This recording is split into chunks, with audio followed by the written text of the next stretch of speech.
la paix, la joie que le Seigneur Jésus-Christ nous donne. Nous vous souhaitons donc une très bonne condition d'écoute et que le Seigneur vous bénisse. Fais-nous du bien par ta présence, fais-nous du bien par ta parole, fais-nous du bien par ton action, Saint-Esprit de Dieu. Saint-Esprit, change le temps pendant ces moments, mais aussi change les vies, change les directions, change les orientations. Permets-nous de prendre de bonnes décisions et de marcher sur les bons chemins afin que nous atteignions notre destinée, celle qui est glorieuse au nom puissant de Jésus. Nous disons ensemble merci Seigneur Jésus. Amen. Est-ce qu'on peut acclamer encore le Seigneur?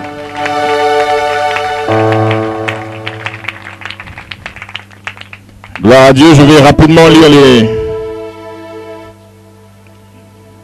les deux passages qui feront l'objet de mon petit message cet après-midi. Juge chapitre 16. Juge chapitre 16. On va aller du verset 4 au verset 6. Et puis on prendra 15 à 23. Et puis on lira le verset 28 aussi. Juge 16, 4 à 6, 15 à 23, puis 28. Puis nous allons lire Jérémie chapitre 15, le seul verset 19. Je lis au nom de Jésus, Juge 16, 4 à 6. Après cela, il aima une femme dans la vallée de Sorek. On parle de Samson. Elle se nommait Delilah. Les princes des Philistins montèrent vers elle et lui dirent, flatte-le, pour savoir d'où lui vient sa force et comment nous pourrions nous rendre maîtres de lui. Samson ne savait pas. Nous le lierons pour le dompter et nous te donnerons chacun 1100 cycles d'argent. J'aimerais qu'on retienne ce petit verset. Je vais le reprendre d'ailleurs. Les princes des Philistins montèrent vers elle et lui dirent, flatte-le, pour savoir d'où lui vient sa grande force et comment nous pourrions nous rendre maîtres de lui. J'ai dit entre parenthèses, Samson ne savait pas. Nous le lierons pour le dompter et nous te donnerons chacun 1100 cycles d'argent. Delilah dit à Samson, dis-moi, je te prie, d'où vient ta grande force et avec quoi il faudra te lier pour te dompter. Versets 15 à 23. Elle lui dit, comment peux-tu dire je t'aime puisque ton cœur n'est pas avec moi? Voilà 3 fois que tu t'es joué de moi et tu ne m'as pas déclaré d'où vient ta grande force. Comme elle était chaque jour à le tourmenter, à l'importuner par ses instances, son âme s'impatienta à la mort. Il lui ouvrit tout son cœur et lui dit, le rasoir n'a point passé sur ma tête parce que je suis consacré à Dieu dès le ventre de ma mère. Si j'étais rasé, ma force m'abandonnerait. Je deviendrais faible et je serais comme tout autre homme. Delilah, voyant qu'il lui avait ouvert tout son cœur, envoya appeler les princes des Philistins et leur fit dire, montez cette fois, car il m'a ouvert tout son cœur. Et les princes des Philistins montèrent vers elle et apportèrent l'argent dans leurs mains. Elle l'endormit sur ses genoux. Ayant appelé un homme, elle rasa les 7 tresses de la tête de Samson et commença ainsi à le dompter. Il perdit sa force. Elle dit alors, les Philistins sont sur toi, Samson. Et il se réveilla de son sommeil et dit, je m'en tirerai comme les autres fois et je me dégagerai. Il ne savait pas que l'Éternel s'était retiré de lui.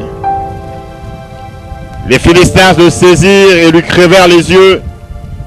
Ils le firent descendre à Gaza et le lièrent avec des chaînes d'airain. Il tournait la meule dans la prison. Le verset 22 et 23 disent, cependant ses cheveux recommencèrent à croître, puisqu'il avait été rasé. Or les princes des Philistins s'assemblèrent pour lui offrir grand sacrifice à Dagon et pour se réjouir. Il disait, notre Dieu a livré entre nos mains Samson, notre ennemi.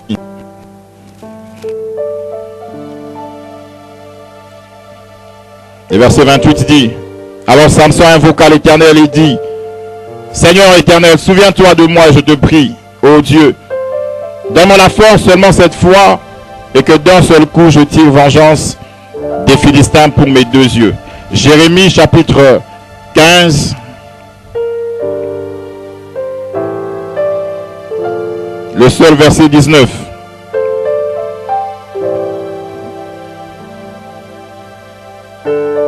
Jérémie 15, verset 19. La Bible dit, je lis au nom de Jésus. C'est pourquoi ainsi parle l'Éternel, si tu te rattaches à moi, je te répondrai et tu tiendras devant moi. Si tu sépares ce qui est précieux de ce qui est vil, tu seras comme ma bouche. C'est à eux de revenir à toi, mais ce n'est pas à toi de retourner vers eux. Nous acclamons la parole du Seigneur. Amen. Restaure-nous, Seigneur. C'est le thème que j'ai eu à cœur de partager avec vous depuis mercredi soir. Et j'aimerais commencer par dire que mon message a 4 buts. Le premier but de mon message, c'est de relever quelqu'un qui était tombé. Cet après-midi, Dieu m'a envoyé pour dire à quelqu'un qui était tombé qu'il y a possibilité de se relever. Tu es tombé, tu pensais que tout s'arrêtait là. Mais Dieu m'a envoyé te dire qu'il y a possibilité de te relever. Le deuxième but de mon message, cet après-midi, c'est de rendre quelqu'un à nouveau utile. Tu as été utile pendant un temps, mais à cause de certaines pratiques, à cause d'une certaine vie, tu t'es rendu compte que les choses que Dieu avait déposées en toi ont commencé à baisser de petit à petit et même sans fini. Et Dieu m'a donné la possibilité cet après-midi de venir vers toi afin que tu redeviennes encore utile dans la maison du Seigneur. Le troisième but de mon message cet après-midi, c'est de permettre à quelqu'un de récupérer sa position. Bien aimé dans le Seigneur, dans le monde spirituel, nous avons tous une position. Alléluia. Nous n'avons pas la même position dans le monde spirituel. Et les positions que nous avons, nous pouvons monter comme nous pouvons descendre. Je vais montrer plusieurs personnes qui avaient perdu leur position. Et cet après-midi, je vais te redonner ta position. Alléluia. Il y a possibilité que tu redeviennes la personne que tu étais hier. Il y a possibilité que la position que tu avais perdue hier, que tu l'aies encore, et c'est là la volonté de Dieu. Si seulement tu cries cet après-midi, restaure-moi, Seigneur. Le quatrième but de mon message cet après-midi, c'est de rendre quelqu'un efficace entre les mains de Dieu. Alléluia. Dieu ne veut pas seulement que tu sois entre ses mains, mais Dieu veut que entre ses mains, toi, tu sois efficace. Alléluia. Il est possible que tu sois entre les mains de quelqu'un, mais tu ne sois pas efficace. Dieu veut, à travers ce message, te rendre efficace. Il veut que tu sois entre ses mains, mais il veut aussi te rendre efficace. Alléluia. Restaure-moi, Seigneur. C'est le cri que j'ai plusieurs fois poussé moi-même. C'est le cri que j'ai poussé hier soir pour toi. C'est le cri que j'ai poussé ce matin pour toi. Que le Seigneur te restaure, afin que tu atteignes, afin que tu vives l'un des 4 niveaux du but de mon message cet après-midi. Avant-hier, alors que je priais, Dieu me parlait de la crise d'identité qui sévit l'Église. Aujourd'hui, l'Église de Dieu vit une crise d'identité. Mais aujourd'hui, il y a une crise d'identité même dans le chef des chrétiens. Il y a des vrais faux chrétiens. Il y a des faux vrais chrétiens. On ne connaît plus vraiment les vrais chrétiens. On ne connaît plus vraiment les faux chrétiens. Ils sont devenus vrais faux. Et ils sont devenus aussi vrais faux, crise d'identité. Les vrais chrétiens sont devenus rares. Les vrais chrétiens, ils sont rares. Et les faux chrétiens ont disparu carrément. Maintenant, il y a 2 catégories de chrétiens que l'on voit. Les vrais faux et les faux vrais chrétiens. Cet après-midi, Dieu veut lever cette crise d'identité qui règne dans le chef de chrétiens. Cet après-midi, Dieu veut que l'on soit des vrais, soit des faux. Dieu ne veut plus de vrais faux dans son église. Dieu ne veut plus de faux vrais dans son église. Un faux chrétien, Ah, le Seigneur me l'a dit beaucoup, malgré leur foi apparente. Beaucoup, malgré ce qu'ils donnent comme apparence à l'extérieur, sont en train de glisser. Et sont en train de tomber petit à petit, mais sûrement, dans une vie chrétienne théorique. Alléluia. Une vie chrétienne qui n'a pas de fond. Elle est apparente. Elle est comme une vie chrétienne. Mais en réalité, cette vie chrétienne n'a pas de fond. Beaucoup, Dieu me l'a dit. Et même il a insisté, il a dit 80% des personnes qui seront en ces lieux, 80%, ressemblent à des buildings. Un très beau building. Ils sont élevés. Les gens regardent, les gens apprécient. Mais la fondation de ce building est à côté d'un ravin. Beaucoup servent le Seigneur. Beaucoup semblent aimer le Seigneur. Beaucoup viennent à l'église. Mais sont comme ces buildings. Là, derrière vous, le bâtiment administratif. Il est beau à voir. Mais s'il y a un ravin à côté, revenez dans 2 ans seulement. Et vous constaterez que ce beau bâtiment que vous aimiez, ce beau bâtiment dans lequel vous entriez, que vous fréquentiez, ne sera plus parce qu'il y avait un ravin à côté.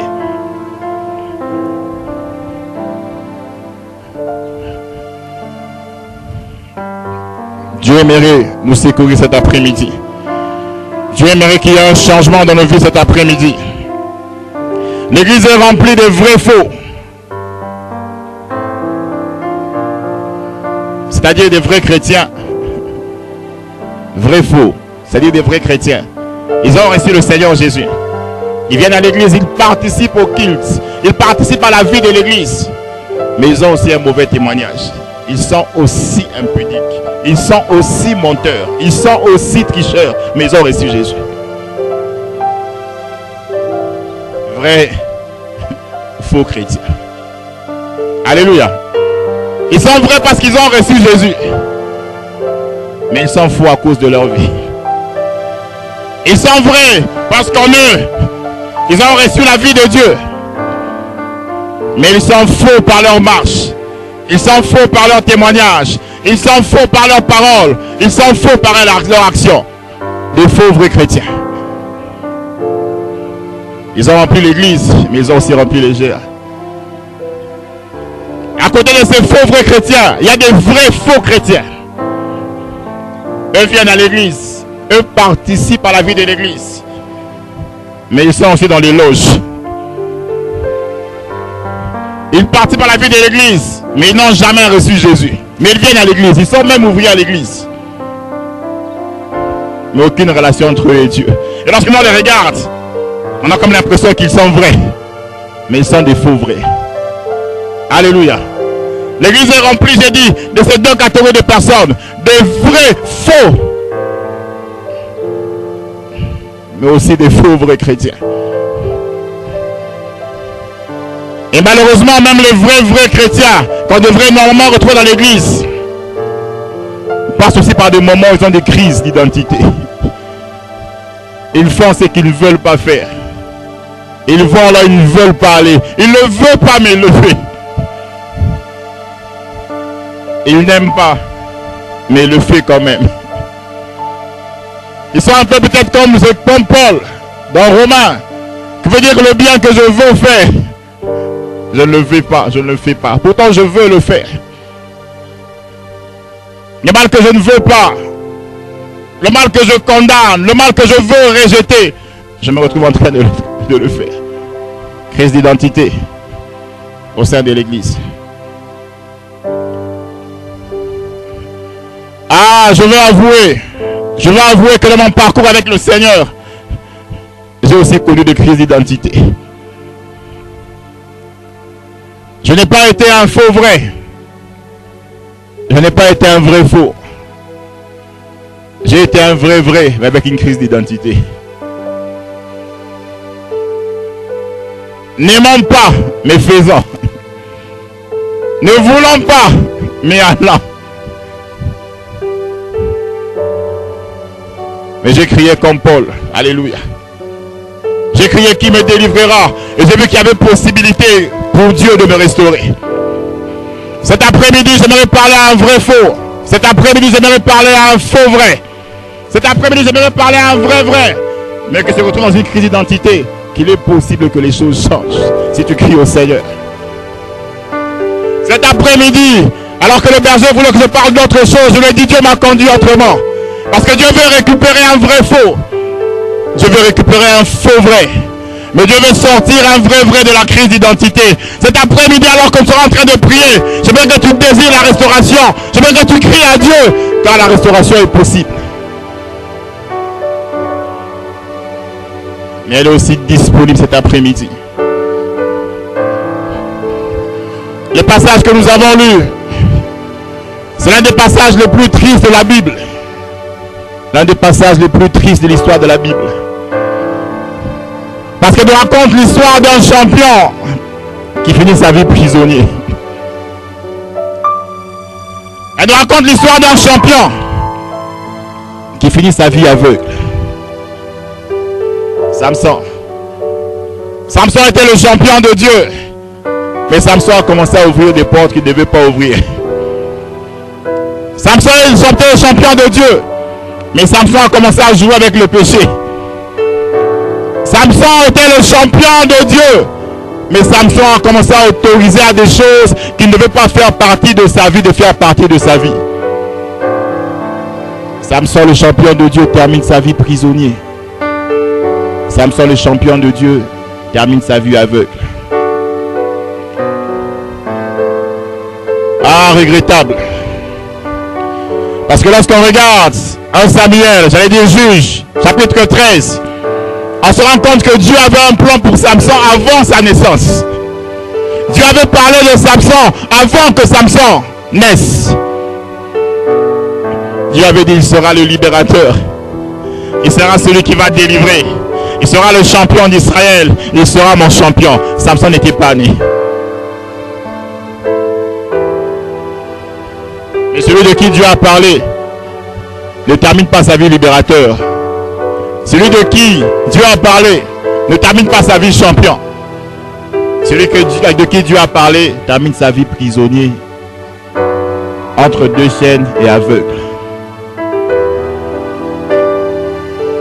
Cet après-midi, je suis venu parler à quelqu'un. Dieu peut avoir un plan pour ta vie, mais tu peux finir ta vie prisonnier. Cet après-midi, je suis venu parler à un serviteur de Dieu. Dieu peut avoir un plan pour ta vie, mais tu finis ta vie aveugle. Cet après-midi, je suis venu parler à un champion de Dieu. Dieu peut avoir un plan pour ta vie. Dieu peut avoir dit des choses par rapport à ta vie, mais tu finis ta vie entre deux chaînes. Mais cet après-midi, toi, tu as la grâce d'entendre ce que Samson n'avait pas entendu.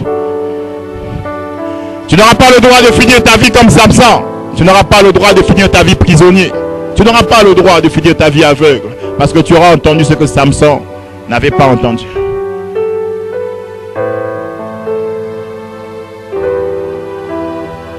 Ce que Samson n'avait pas entendu, c'est ce que je veux te dire cet après-midi. C'est qu'autant Dieu a un plan pour ta vie, autant Satan a un plan de destruction pour ta vie. Samson ne l'avait pas entendu. Samson connaissait seulement le plan de Dieu. Mais personne ne lui avait dit que Satan aussi a un plan pour détruire ta vie. Et Samson pensait que les sollicitations de Dalila étaient ordinaires, étaient normales. Samson pensait que les propositions de Dalila étaient normales. Samson pensait que les propositions de Dalila étaient un hasard. Mais il ne savait pas que c'était la réalisation du plan que l'ennemi avait pour lui. La Bible dit que dès que Samson s'est attaché à Dalila, les Philistins sont venus pour dire, séduis-le, flatte-le, afin que nous sachions d'où nous vient sa force, pour que nous puissions le dompter. Je viens annoncer à une sœur, je viens annoncer à un frère, autant Dieu a un plan pour ta vie, un plan de bonheur. Satan veut détruire ta vie et il a un plan. Je viens le dire à un vrai faux, qui alors que je commence à parler, veut devenir un vrai vrai. Je viens dire à un faux vrai, qui alors que je suis en train de parler, veut devenir un vrai vrai. Je viens dire un vrai qui passe par des moments de crise d'identité. Dieu a un plan pour ta vie, mais Satan a aussi un plan pour détruire ta vie. Tes lendemains dépendront de toi.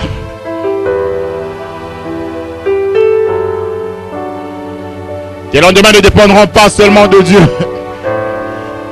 mais tes lendemains dépendront du choix que tu auras fait.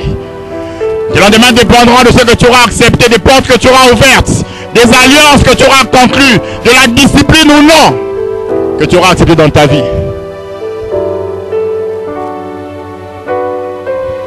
Mais à la différence de Samson, toi tu auras été averti. Dieu se souviendra du jour où son serviteur Christian Bouilly m'a invité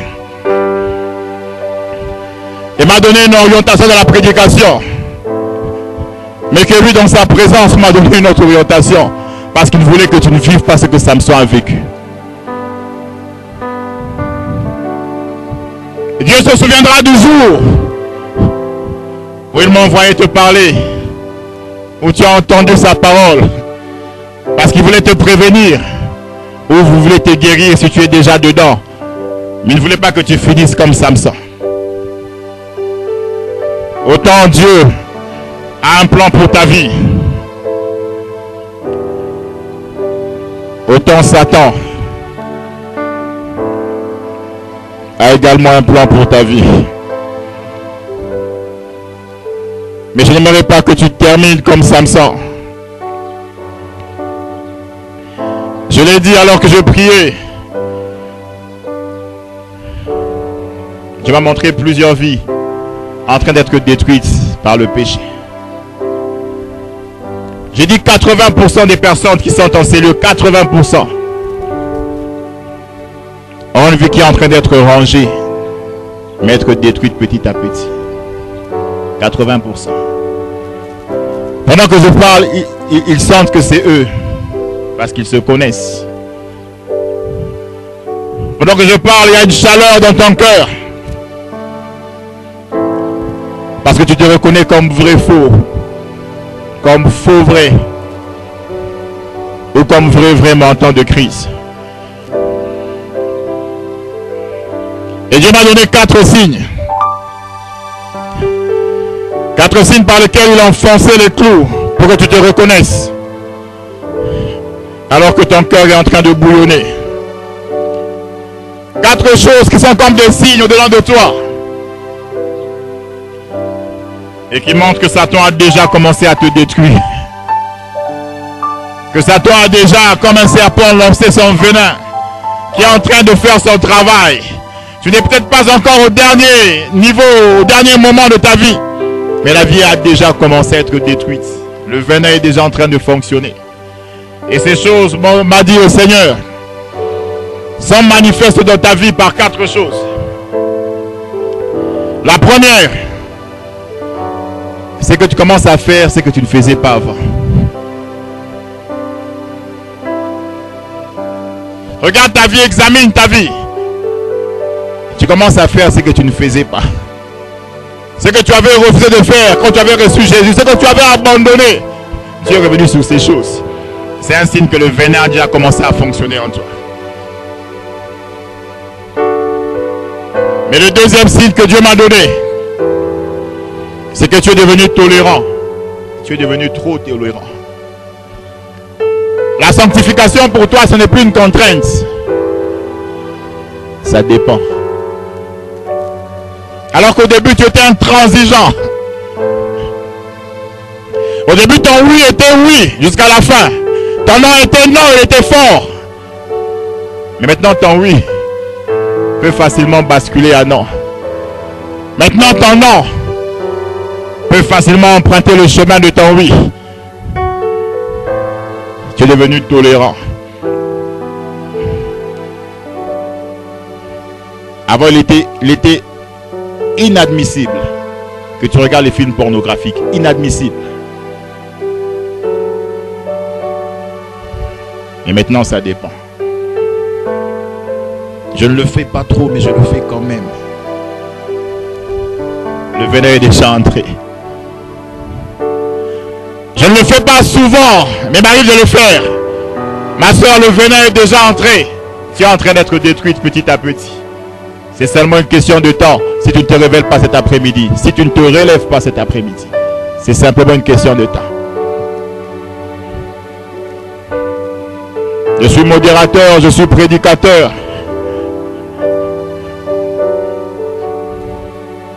Mais j'ai aussi une copine, j'ai aussi 2 copines. On n'a peut-être pas été clair dans nos relations. Je ne l'ai peut-être pas fait la cour. Elle m'a peut-être pas dit oui. Mais on vit une vie de copinage. On ne se voit pas tous les jours, ce n'est pas une exigence. Je n'ai pas de compte à lui rendre. Mais on couche quand même ensemble. Le venin est déjà entré. Satan veut te détruire. Non, moi je ne couche pas avec elle. Moi je n'ai même pas de copine. Mais je me masturbe quand même. Je dis non, je n'ai pas de rapport sexuel. Oui, tu n'en as pas, mais tu te masturbes quand même. Le venin est déjà entré.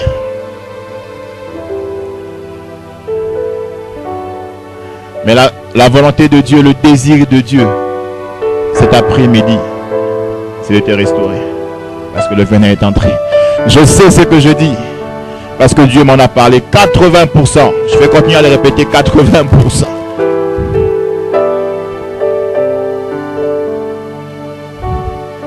Mais il y a possibilité que ça cesse cet après-midi.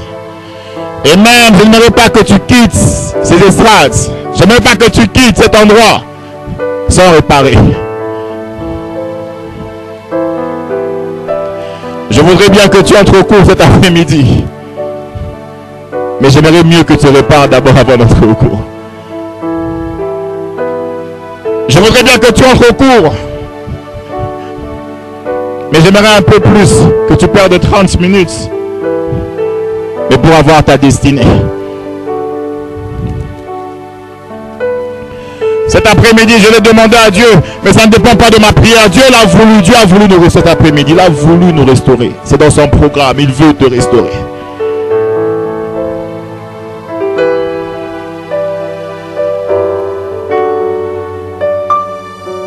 La troisième chose qui te caractérise, c'est que tu n'as plus la même vie de prière. Et tu penses que c'est normal. Pour toi, c'est normal. C'est parce que j'ai beaucoup de choses à faire maintenant.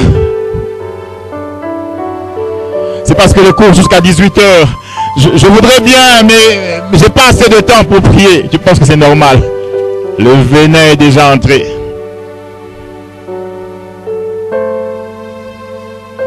Si hier tu priais 1 heure et tu pries aujourd'hui 30 minutes, ce n'est pas normal. Le venin est déjà entré.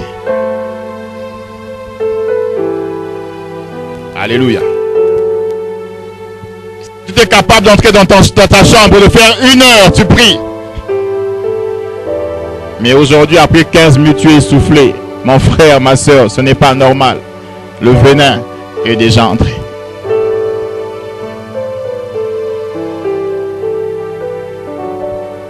Et la 4e chose, c'est ta vie par rapport à la parole de Dieu, par rapport à la méditation de la parole de Dieu. Qu'est-ce qu'elle est devenue aujourd'hui par rapport à hier? Où est-elle par rapport à hier? Dieu m'a dit c'est un signe, mon frère, c'est un signe, homme de Dieu, que le venin est déjà entré. Après moi, retiens que Dieu a un plan pour toi. Mais après que je sois passé, n'oublie pas que Satan aussi a un plan contre toi. Et le venin, il injecte petit à petit. Lorsqu'on lit la parole de Dieu par rapport à ce passage de Samson, on s'est rendu compte que par 3 fois, on a redemandé les mêmes choses à Samson. Alléluia. Mais Samson ne s'était pas rendu compte que le venin était déjà entré. Le fait qu'il n'était pas tombé, le fait que Délon n'avait pas réussi à couper ses cheveux, il pensait que ça allait bien. Alors que le venin était déjà entré. Delilah revient une deuxième fois avec les mêmes paroles, les mêmes propositions. Samson pense encore que c'est un hasard, alors que le venin est déjà entré. Delilah vient une troisième fois, avec les mêmes sollicitations. Samson dit non, ça c'est une habitude. Comme toi tu es habitué à pécher, à repêcher et à pécher encore, mais comme tout va bien, tu dis que tout va bien, alors que le venin est déjà entré. Mais la quatrième fois, même sollicitation. Samson se relâche. Alléluia. Samson lui dit, ce sont mes cheveux. Et c'est le rasoir. Si les deux se rencontrent, cheveux et rasoir, je serai comme tout homme. Ah, Samson, si tu savais.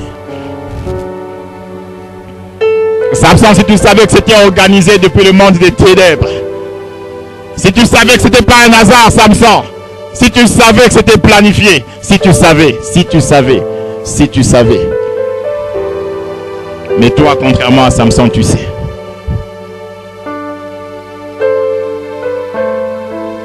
On rase les cheveux de Samson, puis Samson, on crie, Samson, les Philistins sont sur toi. Il dit, je m'en sortirai comme les autres fois. La suite fait mal à la tête. Il ne savait pas que l'Éternel s'était déjà retiré de lui. Bien-aimé, il y a une fin à toute chose. Tu ne seras pas éternellement vrai faux chrétien. Alléluia. Il y a une fin à toute chose. Tu ne seras pas éternellement vrai faux chrétien. Tu ne seras pas éternellement faux vrai chrétien. Et un jour tu diras comme Samson, je m'en sortirai comme les autres fois. Mais tu seras surpris par les circonstances qui te diront, tu ne savais pas que l'Éternel s'était déjà retiré de toi.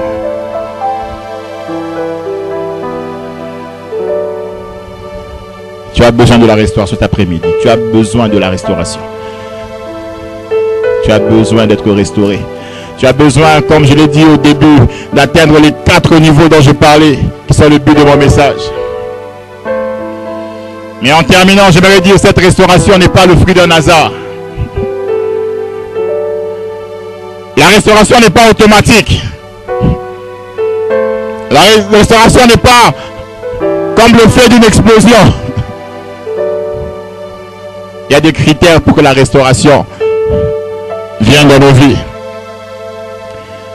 Il y a des choses que tu dois faire afin que tu sois restauré. La restauration, elle passe par 4 choses. Et c'est par là que je vais terminer cet après-midi. La première chose par laquelle passe absolument la restauration, c'est la repentance. Bien aimé, il n'y a pas de restauration sans repentance, c'est impossible. Je ne sais pas si c'est la raison pour laquelle les deux commencent par eux. Je ne sais pas. Mais il n'y a pas de restauration sans repentance. Il n'y a pas de restauration parce que je veux seulement. Il n'y a pas de restauration parce que simplement Dieu le veut. Il n'y a pas de restauration parce que simplement j'ai entendu le message. Mais il y a restauration lorsque je veux me repentir. Il y a restauration lorsque j'accepte de me repentir. Et se repentir, ce n'est pas simplement demander pardon. Mais se repentir, c'est demander pardon et décider d'abandonner. La repentance, ce n'est pas Seigneur, aie pitié de moi. Seigneur, pardonne-moi parce que j'ai péché contre toi. La repentance, c'est demander pardon. Mais aussi décider d'abandonner. Aujourd'hui, les chrétiens ont facilité à demander pardon, mais n'abandonnent pas. Les chrétiens ont facilité de revenir à Dieu pour dire j'ai péché, mais ils n'abandonnent pas. Ils demandent pardon d'avoir eu des rapports sexuels avec Janine, mais ils gardent Janine comme copine encore. Alléluia. Ça, c'est pas la repentance. La repentance, c'est demander pardon et dire je ne veux plus ces choses. Faire demi-tour, c'est ça, se repentir. Cet après-midi, Dieu veut qu'il y ait au jeu une repentance réelle, une repentance vraie. Alors la restauration sera possible. Si seulement tu demandes pardon cet après-midi, mais que tu ne décides pas d'abandonner Jacques, André, Que tu ne décides pas d'abandonner Elisabeth, mamie. Il n'y aura pas de restaurant dans ta vie. Mais un jour, tu finiras comme Samson, prisonnier et aveugle.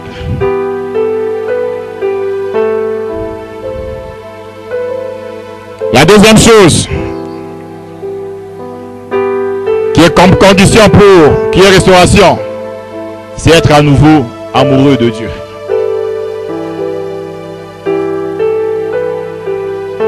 Il n'y a pas restauration que si je décide d'abandonner. Mais quand j'abandonne, il faut que je remplace ce que je chérissais par autre chose. Lorsque j'abandonne, il faut que je remplace ce à quoi j'étais attaché par autre chose. Si j'abandonne et je laisse un vide, Satan reviendra. Alléluia. Si je me réponds, je demande pardon, j'abandonne, mais je laisse un vide, il va revenir. Souvenez-vous que Delilah est revenu 4 fois. Il va revenir. La restauration passe par le fait d'être à nouveau amoureux de Dieu. Tu dis, Seigneur, je laisse Lydia, mais pour être amoureux de toi, pas pour laisser un vide. J'aime lorsqu'Apocalypse 2 à 4 nous dit que Dieu est d'accord avec tous les services que nous faisons. Mais il a regretté une chose, c'est qu'on a abandonné le premier amour. C'est comme si même le service pour Dieu n'a pas son sens lorsqu'il n'y a pas l'amour. Il dit, je connais tes œuvres, je connais. Je connais. Tu es intercesseuse, je connais. Tu es évangéliste, je connais. Toi là, tu es prédicateur, je connais. Chaque matin, tu te lèves, tu vas dans l'auditoire pour apporter la parole. Je connais.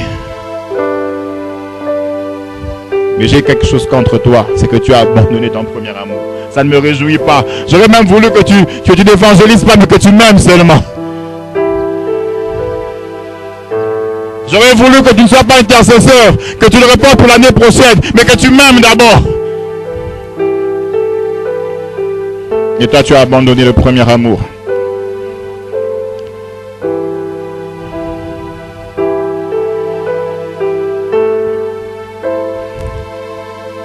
Et la troisième chose, je vais aller longtemps, rapidement pour terminer. Pour être restauré, la troisième condition, c'est qu'il faut le renouvellement de l'intelligence. Tu ne peux pas être restauré si tu vois les choses de la même manière. Alléluia. Il faut que quelque chose se passe là. Il faut que tu te reconditionnes. Il faut que tu revois les choses que tu es là. Il faut que ce que tu considérais comme normal, alors que c'était anormal, que tu puisses les programmer à nouveau comme étant des choses anormales. Alléluia. Il faut que les choses qui étaient normales, que tu commençais à le délaisser, que tu commences à les reprogrammer comme étant des choses normales.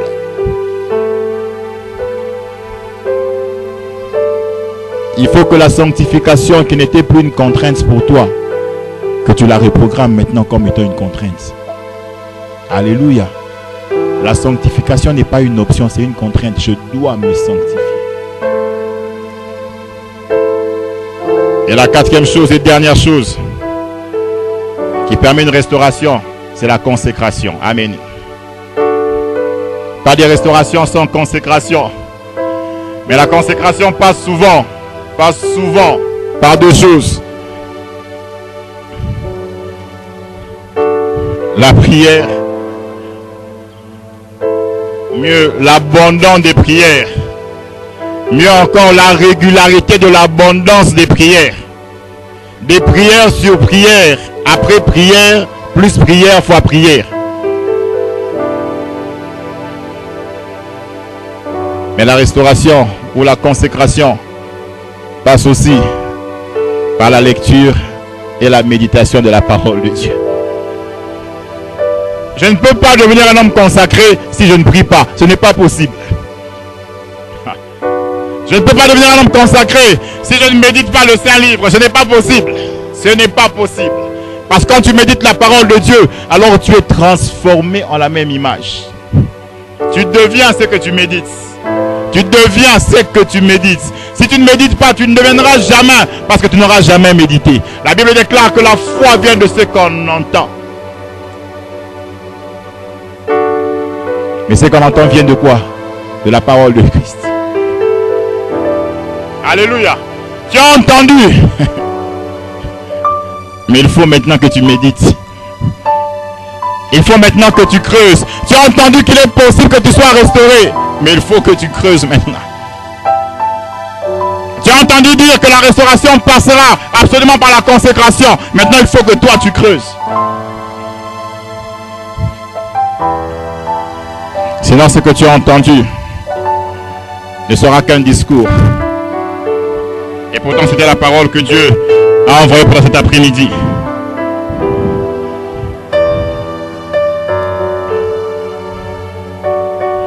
J'ai demandé au Seigneur, j'ai supplié le Seigneur d'être un instrument qui te permettrait de revenir à lui cet après-midi. Mais à la fin de mon message, j'ai la conviction que j'ai accompli le plan de Dieu. J'ai la conviction que j'ai accompli ma mission. Il reste ton tour. J'ai la conviction que le ciel est ouvert. J'ai la conviction que la restauration est disponible cet après-midi. Mais tout dépend de ce que tu feras maintenant et ce que tu feras après. Tout dépend de la décision que tu prendras maintenant. Mais tout dépend des actions qui suivront après dans ta vie. Mais en terminant, je te rappelle que le champion de Dieu a terminé sa vie prisonnier aveugle. En terminant, je te rappelle que celui pour qui tu avais un plan a terminé sa vie entre deux chaînes. Incapable de mettre une main derrière et une main devant. Les deux mains étaient liées. Mais il était le champion de Dieu. Pourquoi? Parce qu'il ne savait pas ce que toi tu as su aujourd'hui. Il ne savait pas qu'autant que Dieu a un plan pour sa vie, autant Satan a un plan de destruction pour sa vie. J'aimerais qu'on soit debout, on va prier un moment avant de quitter l'amphithéâtre.